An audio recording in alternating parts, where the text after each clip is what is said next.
CJ is on. All right, my man. Finally, I know it gets tough, CJ, with the hours change in Australia. You're in Sydney. CJ Werleman with us. He is a senior contributor with Inside Arabia. That is my source for news. They're based in Washington, D.C., on the Middle East. First thing I go to every day is InsideArabia.com, and you need to do that too. Also, sign up for their newsletter. It comes out every day. The other thing I love about it is free. I don't know about you, but any site that I go to where like I get half the article and I have to pay for it, I click out. I'm not interested.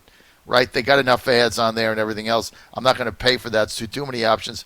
I go to InsideArabia.com, based right here in Washington, D.C. Best stories, best writers. Hey, CJ, great to have you with us, man. Hey, John, how you doing, mate? Sorry for the muddle up with the times, but we made it anyway. Oh, CJ, don't worry about it. The next time we do this, I'm going to look up Sydney time and then convert it back. CJ, I want to start. You got a couple articles here I want to talk about, but I want to start with COVID-19 in Australia. Right now, about 2,800 cases there with the coronavirus, 123 additional cases that just happened overnight. 13 Australians have died from it and another 2 overnight. Give us an update on Australia dealing with the coronavirus. What is happening? Yeah, I mean, Australia had a little bit of an advantage in lag time compared to the United States and compared to the UK and Europe. Obviously, we're an island separated from the rest of the world, so that gave us a little bit of an advantage. So we're able to shut down some flights which are coming into the country. But as you pointed out, we are past 2,500 cases. The testing has been very good. The government was slow initially to start locking down pubs, cafes, restaurants, and such.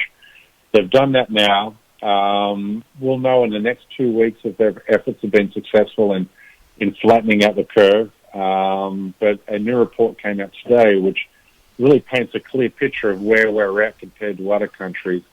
And it boils down to this. If we can manage somehow to keep 70% to 80% of the population at home for pretty much all of the next 6 weeks, then we'll be on top of this come the middle of the year.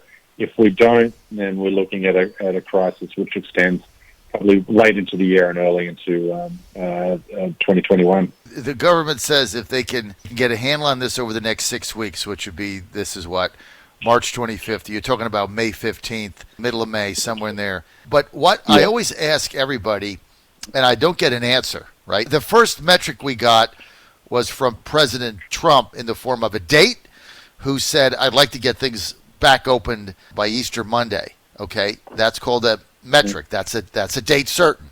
Don't know if it's going to happen, but it's a goal. So when you say 6 weeks flatten the curve, what does that mean? Well, it means that at such a point that we'll probably hit the apex. They're hoping that we'll hit the apex or the peak in the next 6 to 8 weeks. I mean, the United States. I mean, you guys are. I mean, you don't even have the apex within the rear, in the front forward mirror at the moment. I mean, and that's where we are. We're probably two weeks behind you guys. So therefore, I mean, you hit the peak as far as the number of cases or known cases stops. That number stops growing. The problem is for you guys is you aren't testing at the same rate that we are in Australia or places like South Korea or the United Kingdom. So your unknown cases is going to be a lot higher than ours is. So, yeah, I mean, this is all uncharted territory for everyone right now. I mean, we're all shooting fish blind. Where this goes from here, we don't know. But I mean, the key is, and as the best viral experts have put out at the moment, is if we can keep 80% of the population at home for the next 6 to 8 weeks, then we'll be able to reach the peak at that point and then start to flatten out the curve from there, which will prevent our hospitals and our health sector from being overrun with patients. And that's what it boils down to. You don't want a situation that Italy and Spain is faced with right now, where you have 30 people competing for one ventilator. When it comes to coronavirus, that's what it boils down to, ventilators. Mm-hmm. How many ventilators do we have per hospitalization? In the United States, you guys, according to the Imperial College, and the Trump administration based its worst-case scenarios based on what the Imperial College data had to say. You guys, at a worst-case scenario, could be looking at 30 individuals for every ventilator available.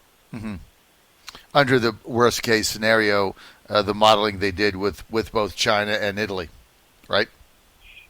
Well, this was based on the Imperial College, based on the information that they did get out of Italy and China out early. But they based their modeling on worst-case scenario being no suppression strategies, mid-case scenarios based on medium-level suppression strategies, and best-case scenarios on the opposite. Has the Australian government, like we just took this major step, $2.2 trillion bailout package, this is mind-boggling what we're doing to try to save the economy from just crashing into a depression here in the United States.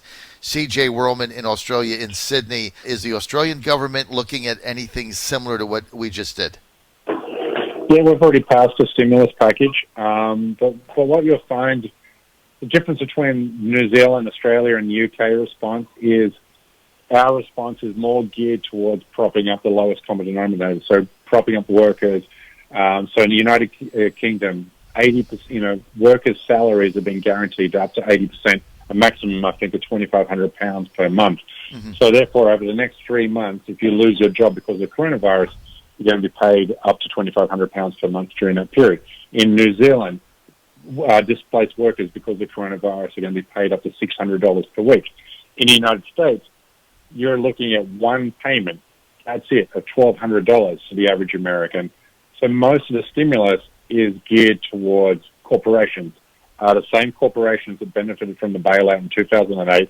Now, they've learned the lesson a little bit. It's going to come in the form of loans rather than just being a straight-up blank check.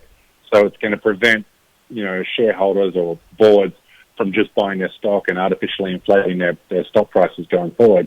But still, your package is more catered towards the rich level, the powerful corporations, rather than the worker. As it just was in 2008 and 2009, like we learned nothing. One of the most obscene bailouts is a company here, the big company called Boeing. They do aircraft, airplanes, stuff like that. Their executives have made one bad decision after the other. It's terribly managed. Airplanes crash. They don't have the right quality control. Their bad decisions will get bailed out. CJ, you're right. We've been through this so many times, and it's just we never learn. There's some good things in it, but, corporate fat cats in the United States will get bailed out, bankers yet once again. We're with C.J. Werleman. He's a senior contributor with the website Inside Arabia. They're based in Washington, D.C. Go to InsideArabia.com. This is my number one source for news in the Middle East. Hey, CJ, I just want to change gears for a minute. The reason I originally called you up is the other day you had a column, an article about India's role in Indian Muslims massacre and how this is just not covered. And, of course, here in the United States, there's this great bromance between Trump and Modi. In India, the president was there before all this virus hit. Can you elaborate on what your findings are there? Yeah, I mean, you have Modi, who's been the prime minister since 2014, and he's brought in a brand of sectarian politics, otherwise known as Hindu nationalism. So it's all about turning India into a Hindu Rashtra, despite the fact that Hindus only represent around about 75% of the total country's population. So it's a very inward-looking ideology. It's all about defining who the we is and who the they is.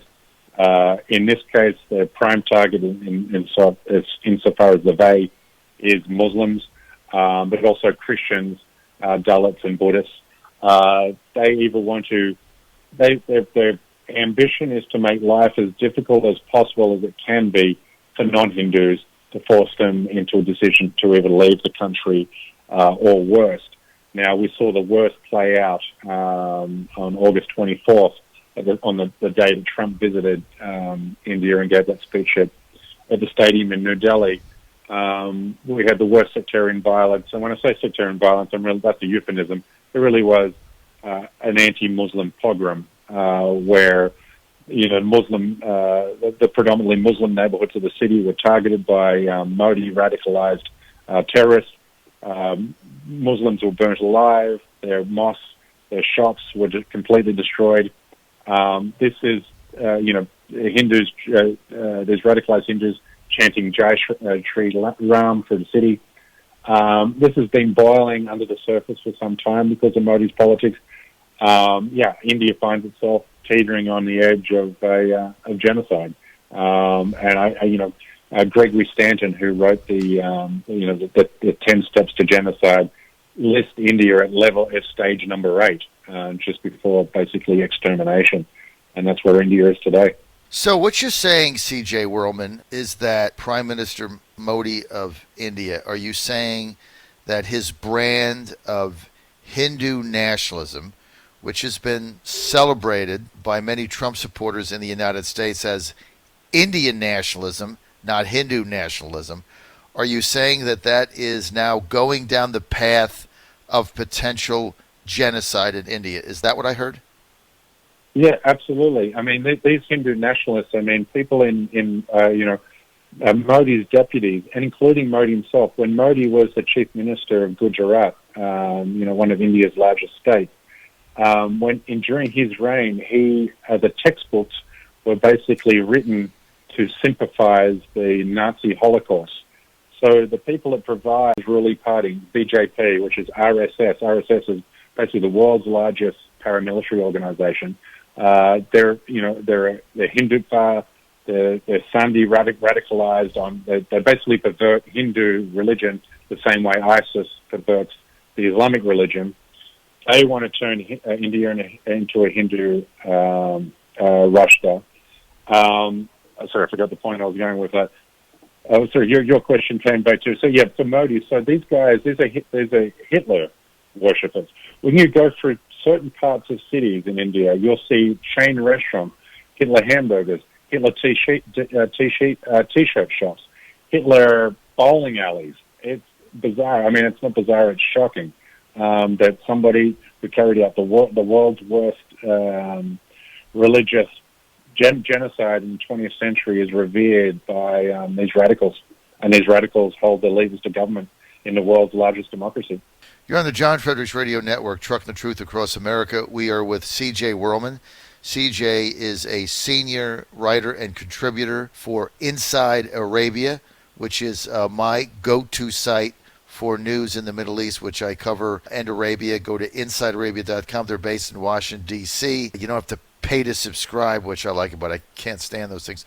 Also, sign up for their newsletter so you can get C.J. Werleman and his pieces right into your inbox every day. Just go to InsideArabia.com.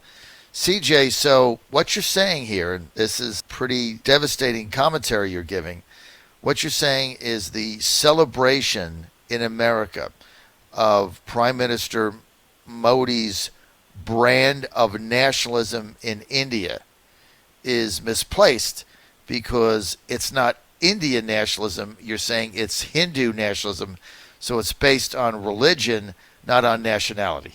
Exactly. I mean, it's no different to Hitler's rise of power in Germany. And I know Hitler metaphors are boring, but there is no better metaphor for the fact that these people do revere. The founding father of Hindu nationalism revered Hitler.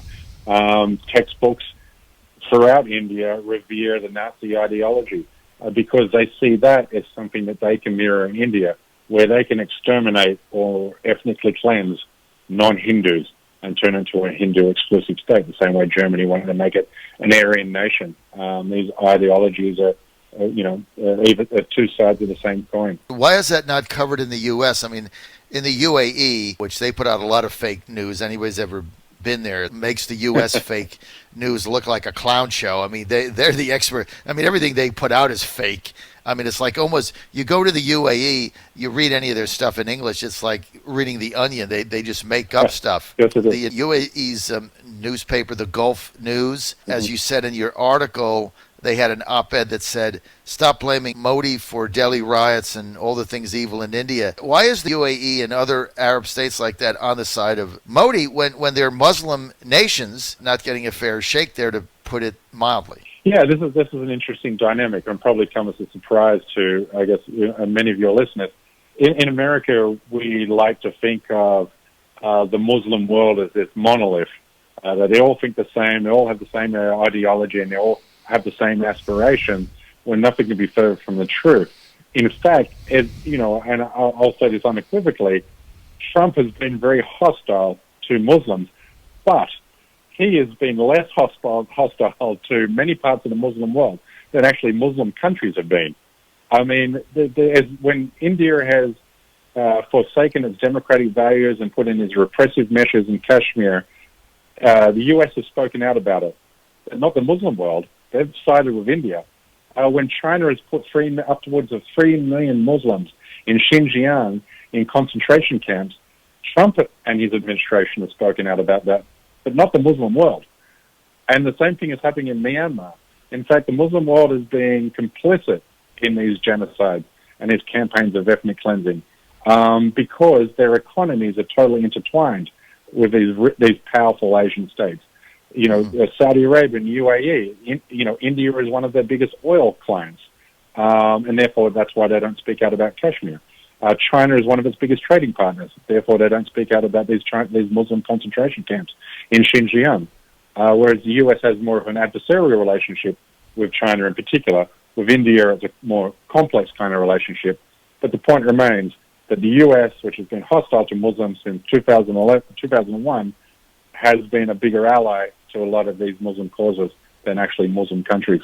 Unbelievable. This has got to be the biggest untold story of what's going on in India, because we here in the States, I mean, this is really the first that this has been brought out that I'm aware of some of what is going on there. And certainly Prime Minister Modi has been celebrated in a lot of corners here in the United States as doing all the right things there. Now, obviously, even if you're a passive listener, you've heard about the riots in New Delhi, you've heard about some of what's going on, but I'm not sure we all put this together in the form of his, what you're calling militant Hindu nationalism. This is a really great piece. People need to read this, make your own opinion about it. And you want to go to InsideArabia.com, CJ Werleman and his piece entitled UAE, United Arab Emirates, whitewashes Modi's role in Indian Muslims massacre. That was a couple days ago. CJ, I'm out of time for this segment, but I really want to thank you for being with us. Sorry we got the time screwed up there in Sydney, Australia. Thanks for having me on again, John.